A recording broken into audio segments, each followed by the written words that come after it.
Good morning, New Prospect Baptist Church. Thank you for joining us and tuning in to our worship session. We're going to be playing 3 songs this morning. Our first song is going to be Only Trust Him. Our second song is Turn Your Eyes Upon Jesus. And our third song is Waymaker.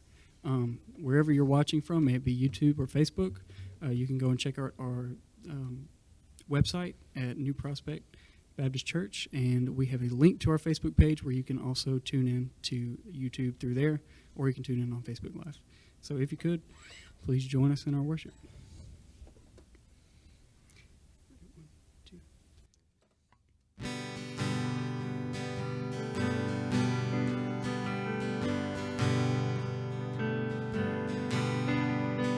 Come every soul by sin oppressed, there's mercy with the Lord, and He will surely trusting in His word. Only trust Him, only trust Him, only trust Him now. He will save you, He will save you, He will save you now. For Jesus shed His precious blood, which blessings to bestow. To the crimson flood that washes white as snow. And only trust Him, only trust Him, only trust Him now. And He will save you, He will save you, He will save you now. Come then and join this holy band, and on to glory go, to dwell in that celestial land where joys immortal flow. Only trust Him, only trust Him, only trust Him now. He will save you, He will save you, He will save you now. Yes, Jesus is the truth, the way that leads you into rest. Believe in Him without delay, and you'll be fully blessed. Only trust Him, only trust Him, only trust Him now. He will save you, He will save you, He will save you now. He will save you, He will save you, He will save you now.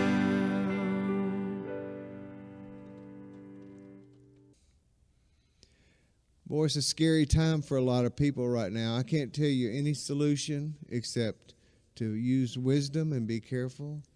And don't turn your eyes on the COVID virus, but turn your eyes upon Jesus.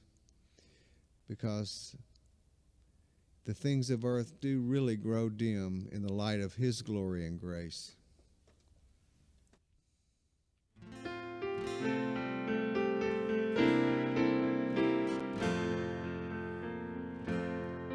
O soul, are you weary and troubled?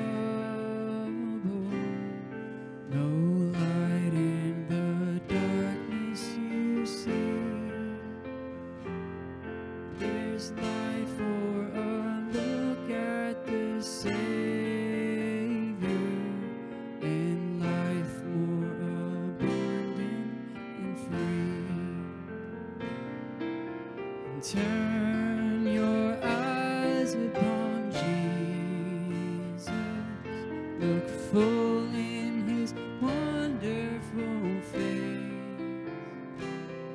and the things of earth will grow strangely dim in the light of His glory and grace. Through death into life everlasting, everlasting. He passed and we follow him there. Over us sin no more hath dominion, for more than conquerors we are. And turn your eyes upon Jesus, look full in his wonderful face, and the things of earth will grow strangely dim in the light of his glory and grace. His word shall not fail you, he promised. Believe him and all will be well. Then go to a world that is dying, his perfect salvation to tell. Turn your eyes upon Jesus, look full in his wonderful face, and the things of earth will grow strangely dim in the light of his glory and grace. Turn your eyes upon Jesus, look full in his wonderful face, and the things of earth will grow strangely dim in the light of his glory and grace.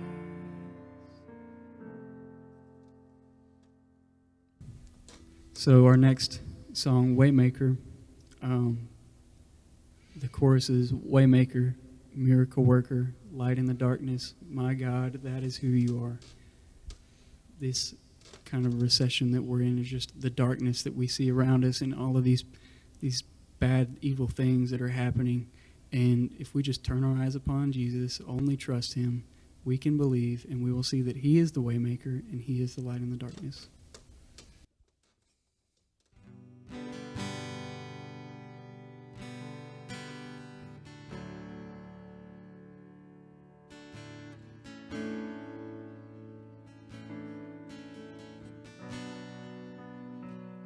You are here, moving in our midst.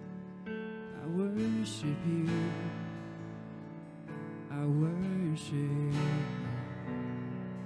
You are here, working in this place. I worship you. I worship you.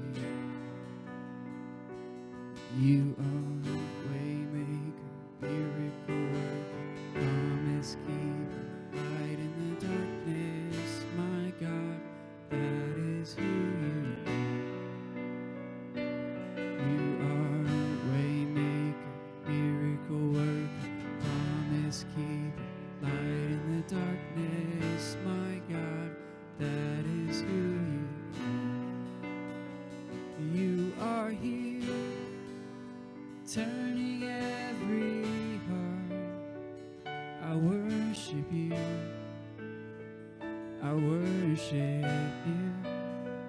You are here, healing every heart. I worship you. I worship you. You are here, turning lives around. I worship you. I worship you. You are here, mending every heart. I worship you. I worship you. You are waymaker, miracle worker, promise keeper, light in the darkness, my God, that is who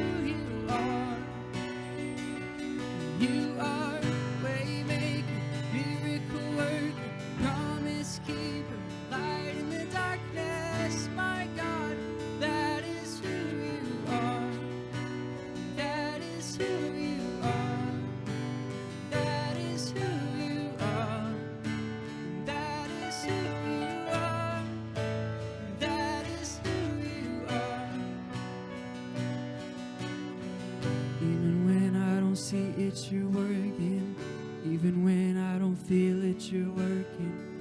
You never stop working. You never stop working. Even when I don't see it, you're working. Even when I don't feel it, you're working. You never stop working. You never stop working. Even when I don't see it, you're working. Even when I don't feel it, you're working. You never stop working. You never stop working. Even when I don't see it, you're working. Even when I don't feel it, you're working. You never stop working. You never stop, Lord. You are waymaker, miracle worker, promise keeper, light in the darkness, my God, that is who you are.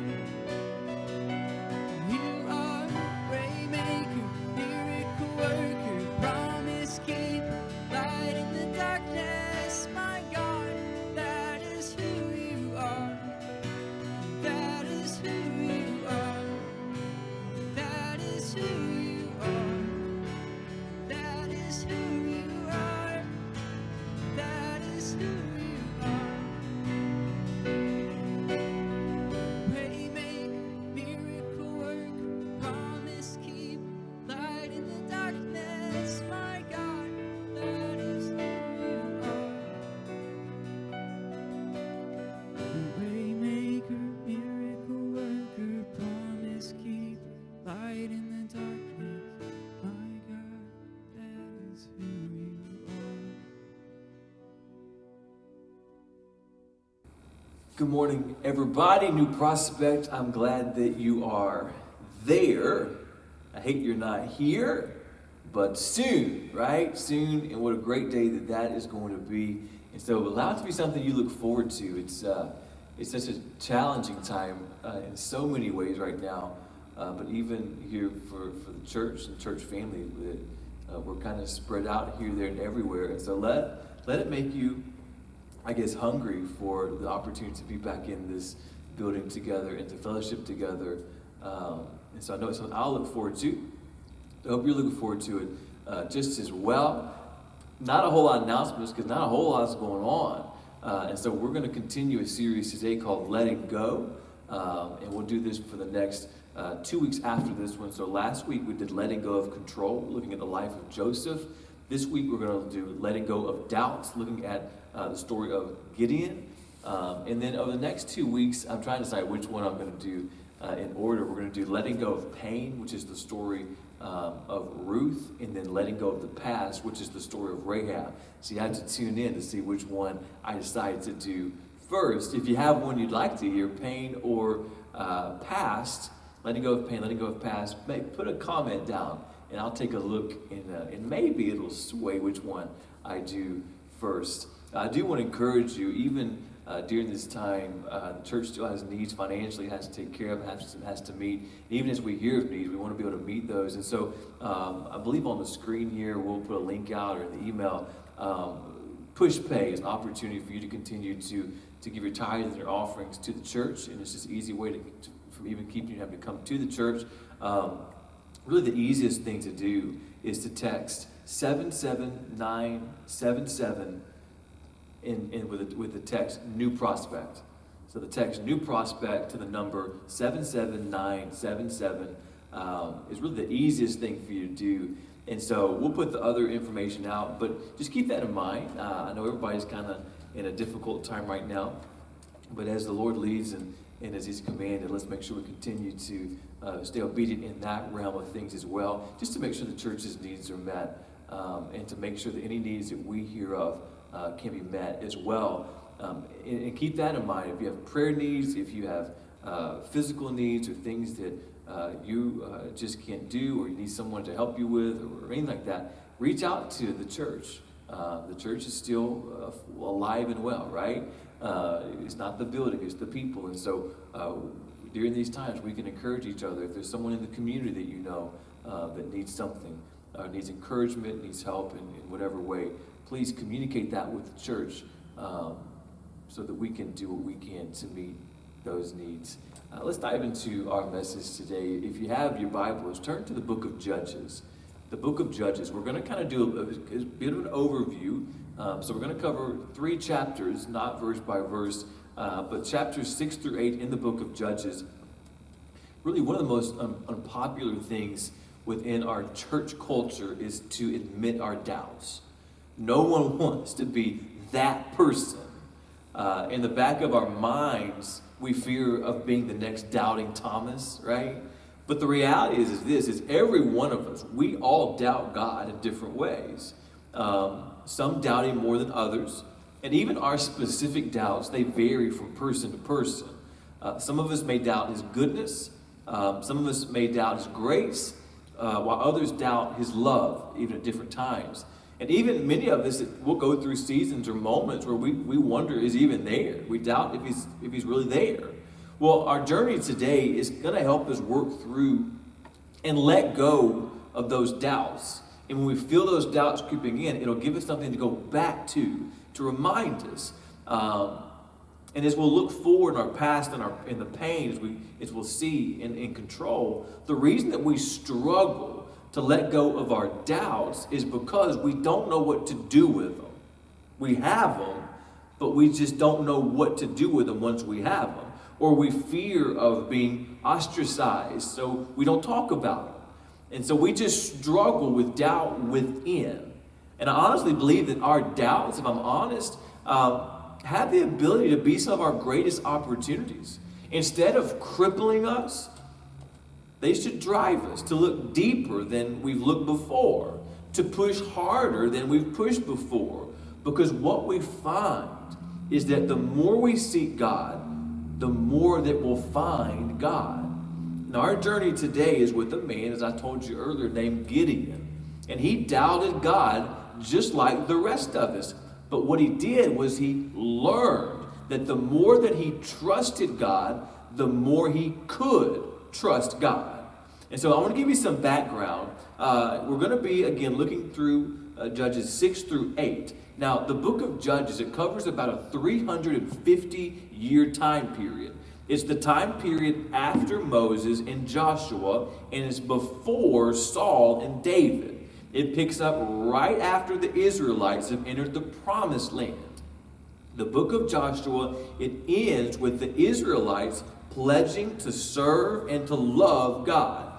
God never desired for the Israelites to have a king.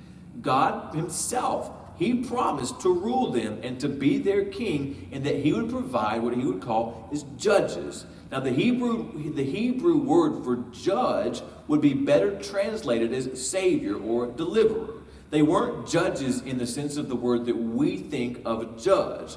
They were more known for their military ability than anything. So God was the king, and he would appoint and use these judges, these deliverers, to help protect his people. So this book, the book of Judges, it chronicles this vicious cycle of the Israelites. It was a cycle of rebellion, punishment, and deliverance. And so we see this cycle play out at least 7 times in the book of Judges. Well, Gideon was one of the judges during this time period. And Gideon had serious faults, just like the rest of us.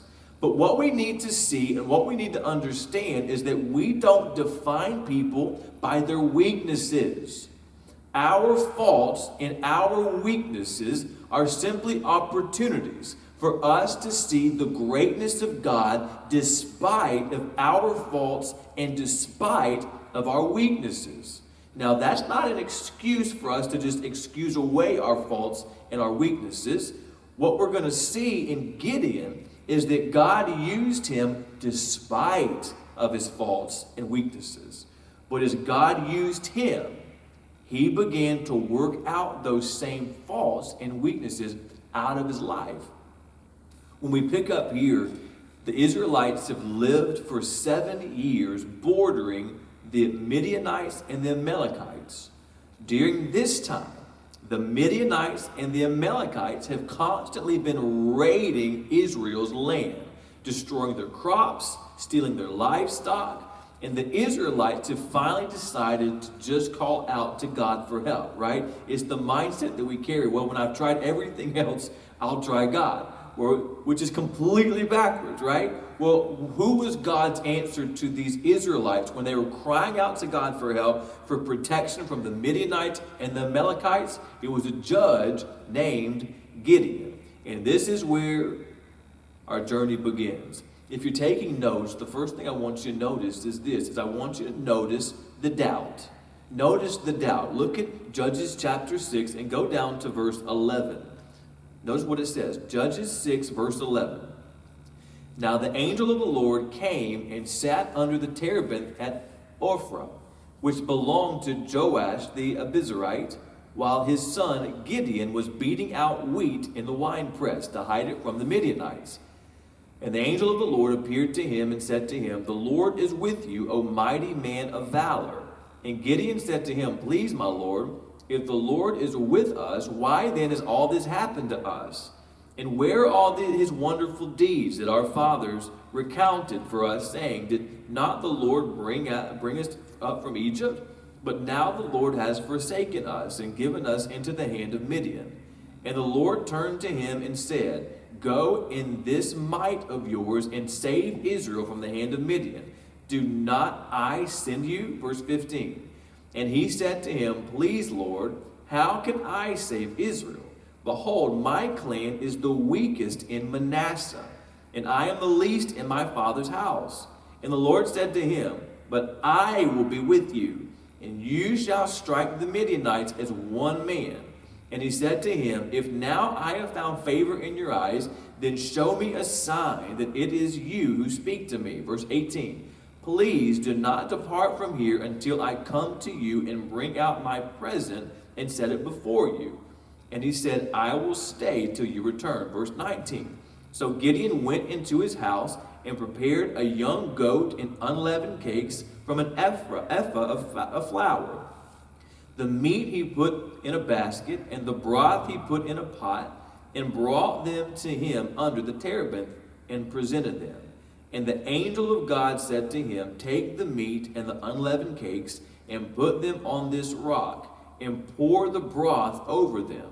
And he said, and he did so. Verse 21, Then the angel of the Lord reached out the tip of the staff that was in his hand, and touched the meat and the unleavened cakes, and fire sprang up from the rock and consumed the meat and the unleavened cakes, and the angel of the Lord vanished from his sight.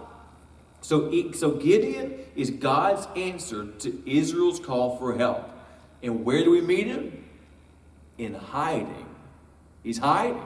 You see, Gideon is beating out the grain in a wine press. Now, this was best done in an open area. But Gideon's mama didn't raise no fool, all right? So he's doing it in the wine press in case the Midianites decide to raid. If they do, they won't see him. This is our hero. This is the hero of the story. Now, this angel is actually Jesus himself. Remember, Jesus' existence did not begin in the manger. He's always been, and this is him. One reason we know is that he's referred to as the Lord. Another verse in verse 19, Gideon prepares an offering, a sacrifice, and this angel lets him. A normal angel would never have allowed a person to make a sacrifice to them. That's how they become a former angel. So this interaction is actually between Gideon and Jesus himself. Well, verse 12, the angel of the Lord, Jesus, appears and tells Gideon, The Lord is with you, O mighty man of valor. He's pumping Gideon up. The Lord is with you, and you are a mighty man. What's Gideon's response? It's right there in verse 13. It says, Gideon immediately just begins to complain. Where's all these great things we heard about from our ancestors? The Red Sea, the plagues, the walls falling down. Where's that stuff? And he goes as far as to say, did the Lord do all of that just to forsake us, not at the hand of Midian? Well, in verse 14, Jesus pumps him up again. He tells him, Go save Israel from Midian. I'm sending you to do so. And Gideon responds with more doubt. He says, me? How can I save Israel? He says, my clan is the weakest, and I am the least in my father's house. Gideon is making it perfectly clear. He says, no way, no how. I am the low man on the totem pole. Well, in verse 16, Jesus doesn't give up, and he tells him, he says, no, you are the guy. So often, we think there's no way that God can use us. We have a list a mile long of how it's impossible. We know every one of our shortcomings. We know all of our failures. We know that compared to this person or that person, we just don't add up. There's so many more people that's better than us. And somehow we think that we're going to slow God down. Gideon wasn't really doubting himself. He was doubting God. Any and every doubt that we have in this life ultimately is us doubting God.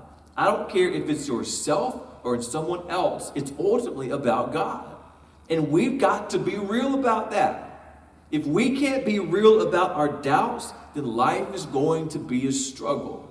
Following Christ is going to be a struggle.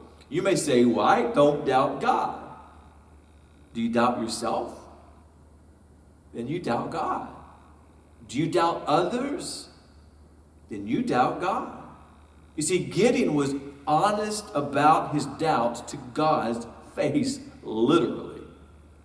But Jesus never berated him. Did you notice what happened?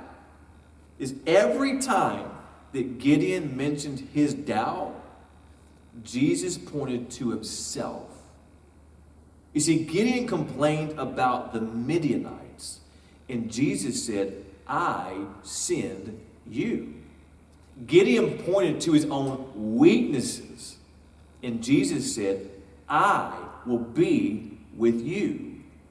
When we take our struggles, when we take our doubts to God, he reminds us of himself.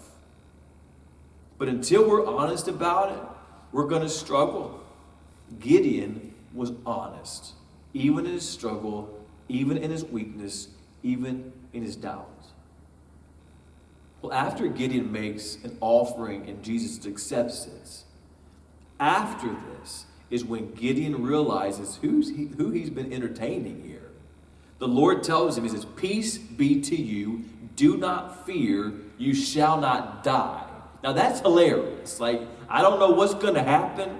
If you're in Gideon's mind, he said, I don't know exactly what's going to happen, but he said, I'm not going to die. What exactly is going to happen here? Now the Lord tells him that he wants him to tear down an altar of Baal that was near his father's house and build an altar of God in its place. So Gideon gets 10 servants and he does just that. But even so, in verse 27 of chapter 6, it tells us that he did it at night because he was scared to do it in the daylight. Gideon is getting there, but he's not there yet. The second thing I want you to notice, we've seen the doubt. Now I want you to notice the opposition. Notice the opposition. Continue there in chapter 6. Go down to verse 28. Look, chapter 6, verse 28. We'll go through verse 33. Notice what it says. When the men of the town rose early in the morning, behold, the altar of Baal was broken down, and the Asherah beside it was cut down, and the second bull was offered on the altar that had been built. And they said to one another, who has done this thing? And after they had searched and inquired, they said, Gideon, the son of Joash, has done this thing. Then the men of the town said to Joash, bring your son that he may die, for he has broken down the altar of Baal and cut down the Asherah beside it. But Joash said to all who stood against him, will you contend for Baal, or will you save him? Whoever contends for him shall be put to death by morning. If he is a god, let him contend for himself, because his altar has been broken down. Therefore, on that day Gideon was called Jerubbaal. That is to say, let Baal contend against him. because he broke down his altar. Verse 33, now all the Midianites and all the Amalekites and the people of the east, they came together, and they crossed the Jordan and encamped in the valley of Jezreel. So the people get up the next morning, and they see that the altar to Baal has been torn down. They figure out that Gideon is the one that did it, and they go to Gideon's father's house to kill him. But Gideon's father, Joash, he stands against them. And he tells him, he said, why do you think that you have to save Baal? If Baal is all that you say he is, let him defend himself. So the people began to call Gideon Jerubbaal, which means let Baal contend against him. Now, who was Gideon's opposition? It wasn't the people, and it wasn't Baal, because Baal isn't real, but Satan is. God was using Gideon to tear down the work of the devil himself. As a follower of Christ, you always have opposition. But the opposition is never what seems obvious. Don't miss that. The opposition is never what seems obvious. It's never people, it's never things, it's always Satan himself. Ephesians 6:12, it tells us, for we do not wrestle against flesh and blood, but against the authorities, against the cosmic powers over this present darkness, against spiritual forces of evil in the heavenly places. Gideon's fight was always bigger than what he realized. Where Gideon saw the Midianites and Baal and those people on his dad's doorstep there to kill him, God saw the devil himself. And the devil is there to steal and to kill and destroy. And the best way that he can do that is to get us to doubt God. If Satan can get that doubt to set hold, then he can turn us against the people we love, against the church, and even against God himself. Don't miss that. If Satan can get your doubt to set hold of who God is, then he can turn you by using that against people you love, against the church, and against God himself. But it all begins when we believe the doubts of who God is, and we forget who we are fighting. Opposition is real, but we've got to remember who we are fighting. And as soon as we begin to fight back, now listen, that devil doesn't give up easy. Gideon steps out on the weakest of faiths, and he destroys that altar to Baal, and the devil steps it up. Look at verse 33. It tells us that all the Midianites and the Amalekites, what? The people of the east, they came together, and they crossed the Jordan and encamped in the valley of Jezreel. Here comes the opposition. The devil steps it up, but so does God. You see, Gideon begins to also build his army. The Abizarites, people all throughout the region of Manasseh, Asher, and Zebulun, and the Naphtali, they all join Gideon's army. They're getting ready for a war. But Gideon wasn't quite ready yet. The third thing I want you to notice is this. We've seen the doubts, we've seen the opposition. I want you to notice the weak faith. Notice the weak faith. Look at verse 36 through 40 in chapter 6. Then Gideon said to God, if you will save Israel by my hand, as you have said, behold, I'm laying a fleece of wool on the threshing floor. If there is dew on the fleece alone, and it is dry on all the ground, then I shall know that you will save Israel by my hand, as you have said. And it was so. When he rose early next morning and squeezed the fleece, he wrung enough dew from the fleece to fill a bowl with water. Then Gideon said to God, let not your anger burn against me. Let me speak just once more. Please let me test just once more with the fleece. Please let it be dry on the fleece only, and on all the ground let there be dew.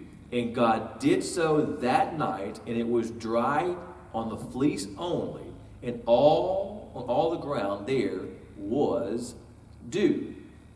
So far, God has shown up face to face with Gideon and told him what he wanted him to do. He protected Gideon from those that wanted to kill him, and he's assembled an entire army of people.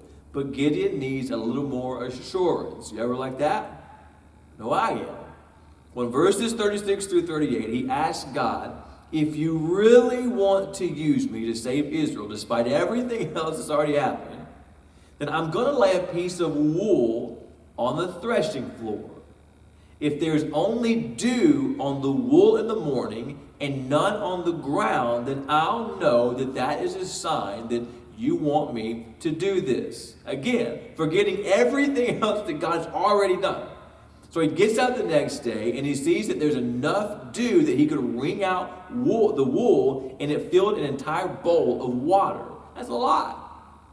But Gideon still isn't sure.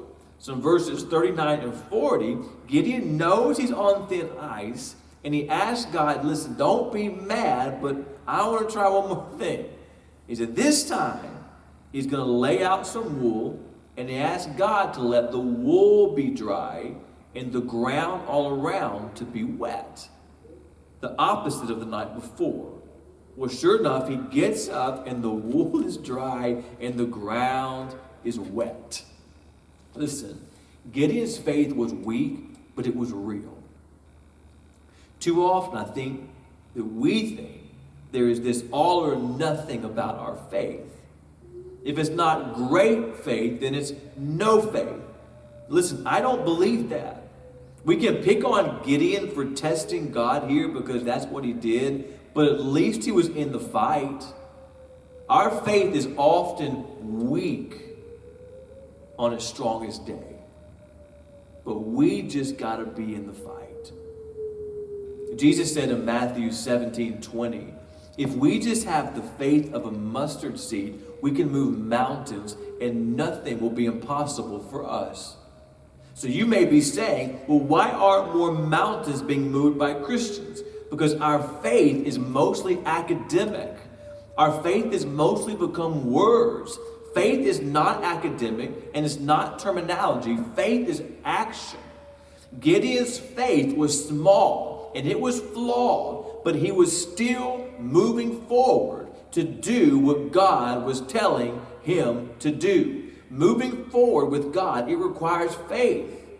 It doesn't matter how big or how small our faith is in the moment as long as we go with God. When I get on an airplane, it doesn't matter if I'm scared to death or completely calm. If I just get on the airplane, I'll get to where I'm going. But sitting in the airport, talking all about airplanes, gets me nowhere. Even if your faith is weak, we got to go with God. Gideon's faith is weak. It's weak. He still doubts. But what you see is he's still moving forward with God. And what we're going to see is when he does that, and what we'll learn is that when we do that, we'll see God do great things. The fourth thing I want you to notice is this, is I want you to notice the obedience. Notice the obedience. We've seen the doubt, we've seen the opposition, we've seen the weak faith, and now we see the obedience. We're going to be in chapter 7 now. Now, Gideon finally is ready. He gathers his great army together, and he has them pointed north, right at the Midianites. He's ready to fight. But God has a few tactical adjustments he wants to make. Look in chapter 7, down in verse 2. Notice what it says. It says, the Lord said to Gideon, the people with you are too many for me to give the Midianites into their hand, lest Israel boast over me, saying, my own hand has saved me. Now therefore, proclaim in the ears of the people, saying, whoever is fearful and trembling, let him return home and hurry away from Mount Gilead. Then 22,000 of the people returned, and 10,000 remained. So it went from 32,000 to 10,000. And the Lord said to Gideon, verse 4, the people are still too many. Take them down to the water, and I will test them for you there. And any one of whom I say to you, this one shall go with you, shall go with you. And any one of whom I say to you, this one shall not go with you, shall not go. So he brought the people down to the water, and the Lord said to Gideon, every one who laps the water with his tongue as a dog laps, you shall set by himself. Likewise, everyone who kneels down to drink, Verse 6. And the number of those who lapped, putting their hands to their mouths, was 300 men. But all the rest of the people knelt down to drink water. And the Lord said to Gideon, with the 300 men who lapped, I will save you and give the Midianites into your hand, and let all the others go, every man to his home. So the people took provisions in their hands and their trumpets, and he sent all the rest of Israel, every man to his tent. But he retained the 300 men, and the camp of Midian was below him in the valley. God tells Gideon, you got too many people. If you go out there and win with all these people, then the people can take the credit. And that misses the whole I'm going to save you point. So he tells Gideon, he says, go to the army and tell them, listen, if you're scared, you can go home, no questions asked. Well, 22,000 go home and 10,000 remain. God says, okay, that's better, but this is still too many. He says, take all the people down, all the men down, to get a drink of water. And when you do, I'll tell you what to do. He tells Gideon, the ones that drink and laps the water like a dog, he says, you put them on one side. The ones that kneel down like they have home training, he says, you put them on the other side. So Gideon does just this. On one side, there's 300 people who lapped it up like dogs. On the other side, there's 9,700 people with home training. What does God say? Take the 300 that lap like dogs. They're the ones that I'm going to use to save you. This is unbelievable. It's hilarious for one thing. Of all people, you got to think, Gideon's thinking, the ones that drink like dogs, those are the ones, that's my army. So God has just trimmed this army from 32,000 down to 300. Now, God is ready. Once we step out on faith, we've got to trust God.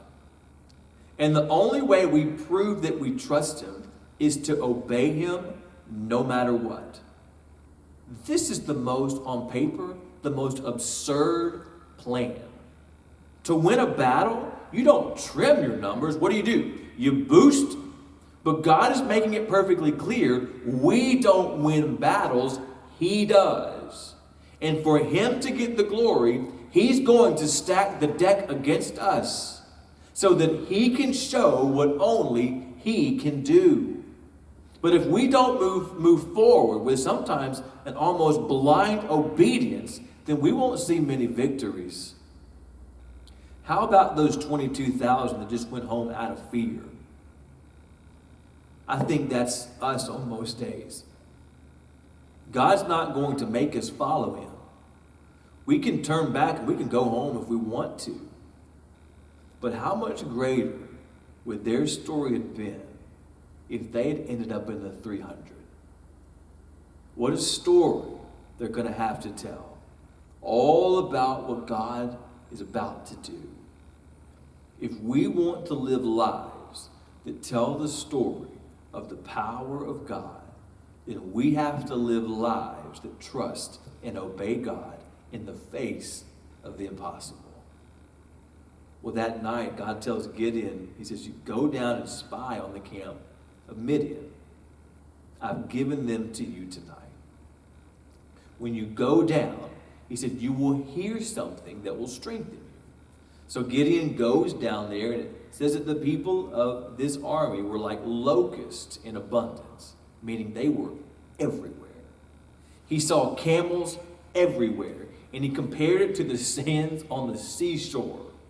Now, this is not an encouraging sign on the outside.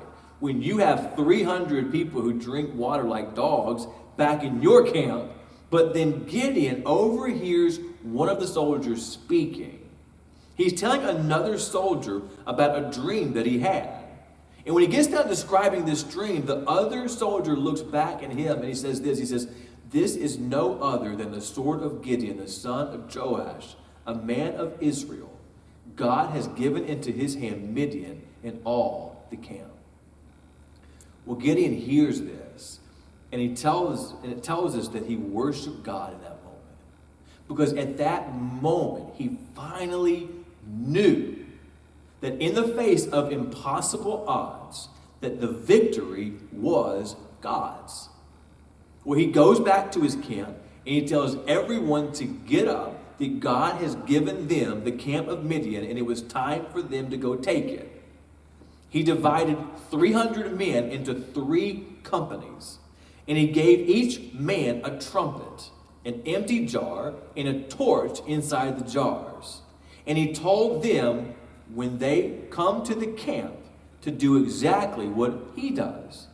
And he told them, listen, when I blow my trumpet, you blow your trumpet, and you yell for the Lord and for Gideon. That takes us to the 5th thing I want you to notice this morning. I want you to notice the courage. Notice the courage. Now, in this moment, he's going to war against an enormous army with 300 men. I don't care who you are. That takes courage. Look at verse 19 of chapter 7. So Gideon and the 100 men who were with him in his camp, there was 3 companies, they came to the outskirts of the camp at the beginning of the middle watch, when they had just set the watch. And they blew the trumpets and smashed the jars that were in their hands. Then the 3 companies blew the trumpets and broke the jars. They held in their left hands the torches, and in their right hands the trumpets to blow. And they cried out, "A sword for the Lord and for Gideon." Every man stood in his place around the camp, and all the army ran. They cried out and fled. When they blew the 300 trumpets, the Lord set every man's sword against his comrade and against all the army. And the army fled as far as the Shida, toward Zeriah, as far as the border of Abel Meholah by Tabith. And the men of Israel were called out from Naphtali and from Asher and from all Manasseh, and they pursued after Gideon. They reached the camp of Midian. They blew their trumpets and they smashed their jars, and the rest of Gideon's men followed suit. And they yelled, "A sword for the Lord and for Gideon." At this moment, chaos breaks out in the Midianite camp. In the chaos and the disorientation, they begin to kill each other, thinking they're fighting an enemy. And they began to flee their camp and to run away. Well, Gideon sends word to all the surrounding communities, and everyone begins to pursue the Midianite army that's in utter chaos and in complete shambles. My favorite is chapter 8. Gideon's men, they reach a place called Succoth. They're exhausted. They ask the people of Succoth for bread. They look at Gideon and in essence mockingly say, "Why do you need bread if God has already won this battle for you?" And Gideon looks at them in verse 7 of chapter 8 and says, "Well then, when the Lord has given Zebah and Zalmunna, which are kings, I will flail your flesh with the throne of the wilderness and with briars." That's strong. Well, Gideon and his men, they catch these kings and they kill them. And they completely destroy the Midianites. And in chapter 8, verse 28, it tells us that they raised their heads no more, the Midianites. It took courage on Gideon's part to trust God. Within our doubts, within our struggles, there will have to be moments of great courage where we step out when it makes no sense, where we trust God when we don't want to, where we follow God where we don't want to. But this courage, following after God, moves mountains. When we have this courage just to continue on with God, it moves mountains. Well, the people of Israel, they actually tried to make Gideon their king. We said earlier, God's plan was not for them to have a king. But he did refuse. He told them, he said, listen, the Lord alone will rule over you. And after this, the Israelites experienced 40 years of great rest. Our greatest rest will often come on the heels of our greatest battles. In those battles, they take great faith, they take enormous trust, and they take courage.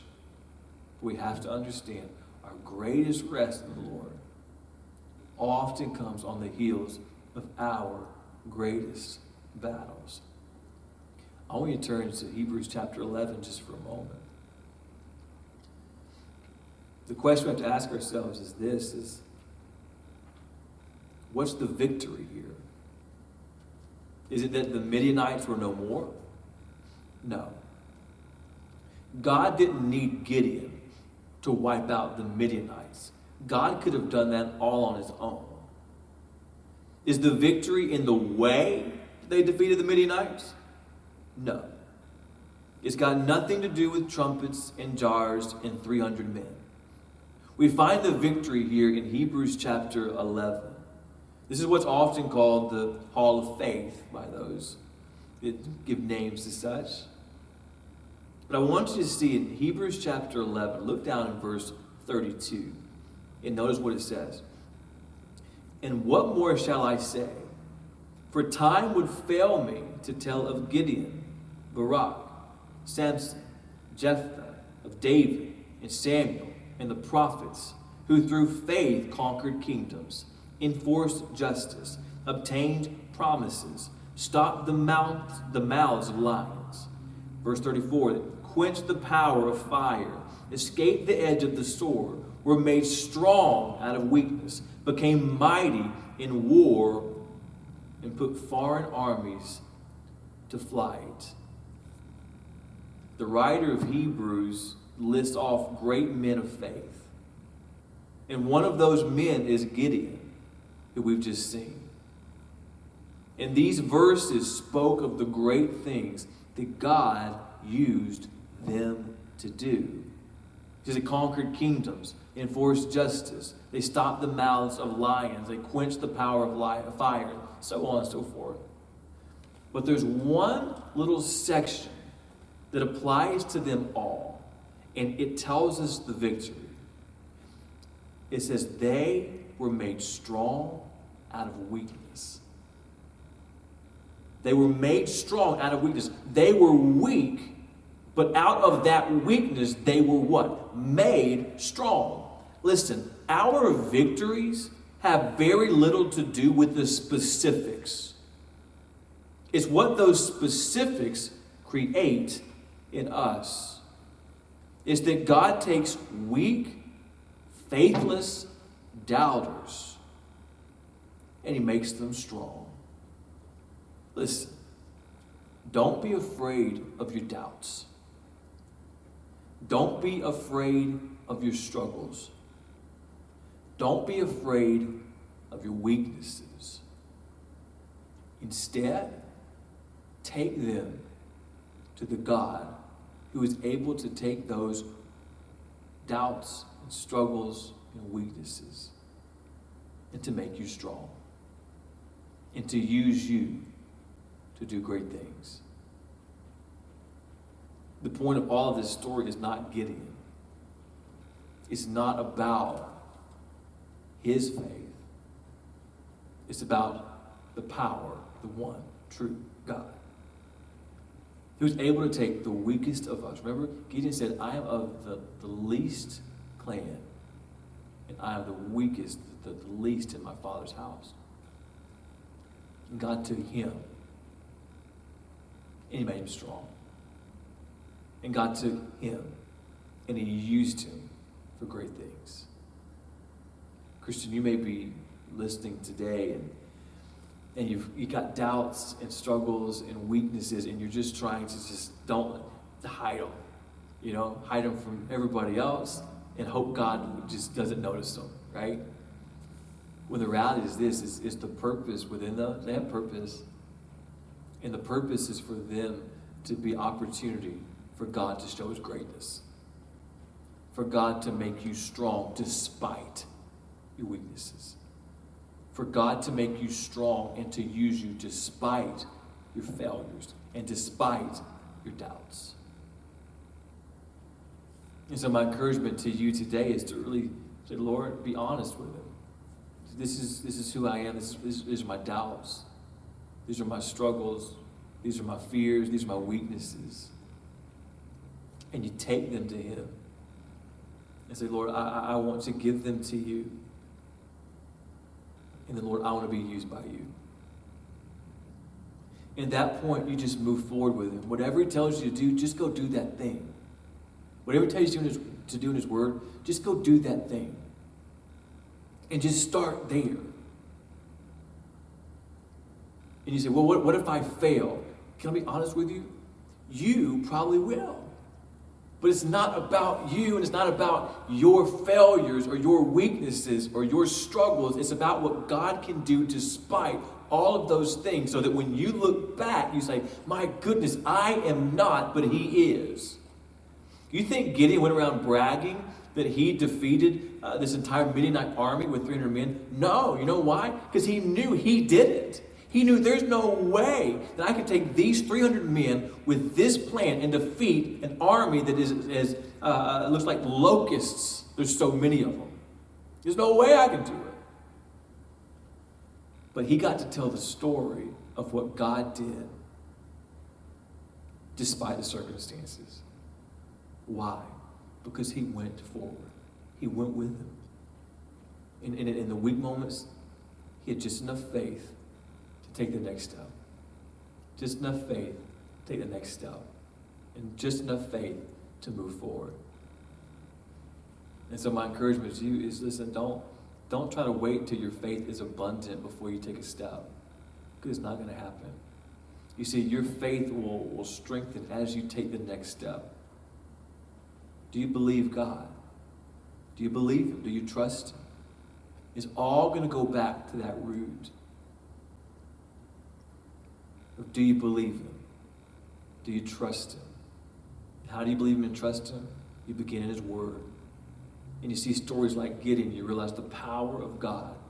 And you don't get caught up in the specifics of like 300 men and trumpets and jars and things like that. You realize the purpose of all that was to take someone who was weak and strong and to be used greatly for the kingdom of God. Take the next step. Just begin there. Whatever amount of faith you have today, take that step today. You say, oh, my faith is so weak today. That's okay. Just take the step of that weak faith today. You say, oh, there's just so many things that are against me and so many struggles. That's okay. Your God is greater than all of them. You say, oh, I just don't know. And that's okay. You don't have to know. You know the one that does know. And you just follow him. Just go where he goes. Do what he says. And trust him when it doesn't make sense. And know there's going to come a moment where you're going to have to close your eyes and take a step. And you have two options. Take that step or turn and run. Like the 22,000 that were afraid and they left. They missed it. They missed it. And I started to think, how many things in my life have I missed? Because I got to the moment. I got to the moment where I had to close my eyes and take a step, but instead I turned and I ran back. The challenge for you, the challenge for myself, is when you get to those moments, you take the step and know when it comes to the moment, you say, I cannot see the next step, but I know I'm supposed to take it. Close your eyes. Trust the one that you're following and take the step. And know that your greatest battles will often lead to your greatest rests. Because all going to come down, do you trust him? Do you know him? Do you believe him? And are you willing to take a step when you can't see? You may be listening today and here with us today, and you're just not so sure about all this stuff. What I want you to see is not just a fascinating story, and it is that. It's an unbelievable story. What I want you to see is the God of the story. A God who takes those of us that are weak and makes them strong. It's a God who doesn't take our doubts and even our skepticism and our weaknesses and our failures and scoff at us and push us away. But instead, he draws us to himself. And in that weakness and failure and struggle, he doesn't scoff. He strengthens. He redeems. And each and every one of us, at some point or another, we're separated from this God that makes us strong. This God who does great things. It's our sin that separated us. But he didn't leave us that way. He created a way. He sent a way. His name is Jesus. So my encouragement to you is to reach out to us here, to reach out to someone that maybe you know that is a part of this church and say, hey, what about this Jesus? What about this sin that separates me? Because I want to know the God of Gideon. I want to know the God that takes us in our weakness and makes us strong. I want to know the God that I can trust. I want to know the God that I can follow. And know that it begins with the question, what must I do to be saved? And it ends with the answer, his name is Jesus. And he will save you if you call to him. And we want to help you and walk with you through any way that we can. Hope you enjoyed the story of Gideon. Or I hope you've seen the power of our God. And that today you'll go in peace and rest. That you'll see the moments where maybe you need to take a step. And you won't get caught up in everything that you're not.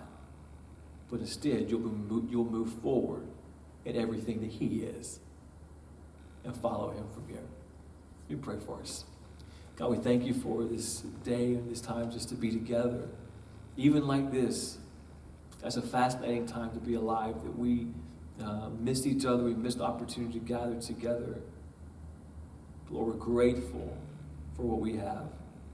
We're grateful that we do have a way to still remain in community and to continue to be the church.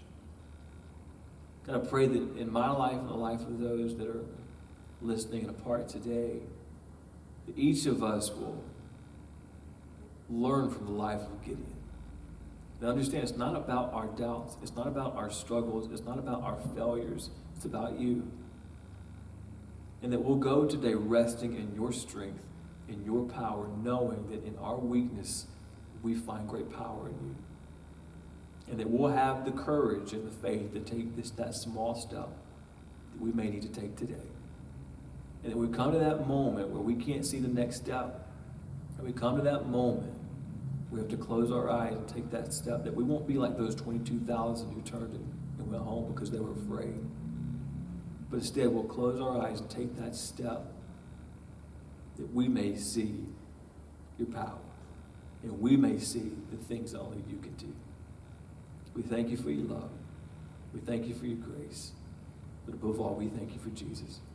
In Jesus' name we pray. Amen. Thank you so much for being here this morning. We'll be back here at 5 o'clock this evening as we continue in our series, Walk Through the Book of Philippians. Again, tune back next week, 10:30 here, 7 o'clock on Wednesday night, so same schedule. If you need us, please reach out to us. And again, put it in the comments what you want next week. Do we want to look at letting go of pain, the life of Ruth, or do we want to look at letting go of the past, the life of Rahab? And we'll begin there next week. Thank you so much. Have a good day.